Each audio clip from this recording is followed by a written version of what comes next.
बाहेर आपण बऱ्याच वेळा कुल्फी खातो, तर त्यामध्ये कॉर्नफ्लॉवर सारख्या अनेक वस्तू घातलेल्या असतात, त्यामुळे ती क्रीमी तयार होते. पण आपण आज घरामध्ये अशी बनवणार आहोत. यामध्ये दुसरं आपण काहीच वापरणार नाही आहोत आणि तरीसुद्धा एकदम क्रीमी अशी तयार होते. तर तुम्ही एकदा नक्की ट्राय करा. चला मग आता आपण सुरुवात करूया.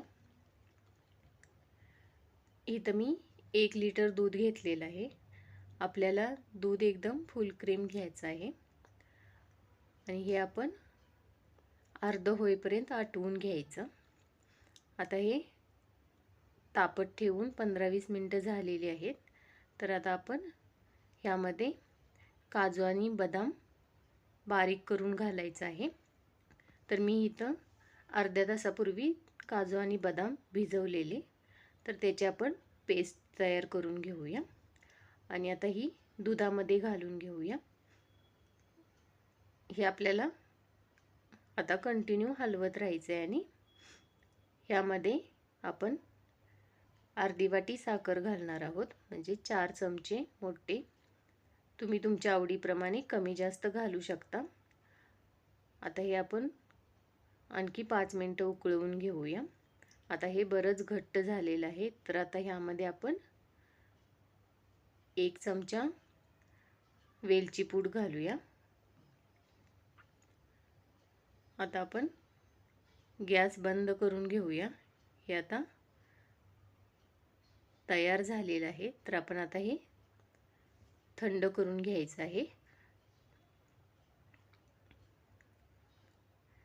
हे आपल्याला पूर्ण रूम टेम्परेचरवर थंड करून घ्यायचं आहे. हे आता तुम्ही बघू शकता बरंच घट्ट झालेलं आहे काजू बदाममुळे. तर हे आता आपण मिक्सरमध्ये एकदा फिरवून घेऊया. हे न फिरवता असंच बनवली कुल्फी तरी चालेल, असंही छान लागतं. तरी आपण एकदा मिक्सरला फिरवून घ्यायचं आहे आणि आपण आपल्या आवडीप्रमाणे कुठल्याही डब्यामध्ये किंवा ग्लासमध्ये आपण हे भरून ठेवूया आणि वरून आपण हे पॅक करून ठेवायचं. हे आपण 7 ते 8 तासासाठी फ्रीजरला ठेवायचं किंवा रात्रभरासाठी. आपण हे आता फ्रीजरला ठेवणार आहोत.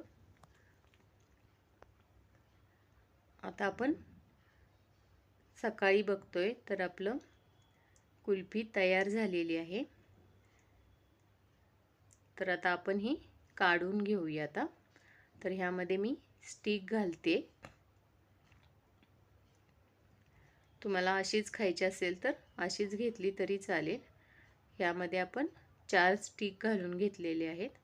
तर आता वरचा आपण ग्लास काढून घेऊया.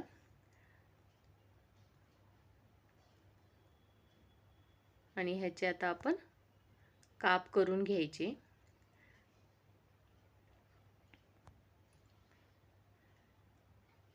इथं मी ह्याचे 4 काप करून घेते. तुमच्या आवडीप्रमाणे तुम्ही कसंही खाऊ शकता.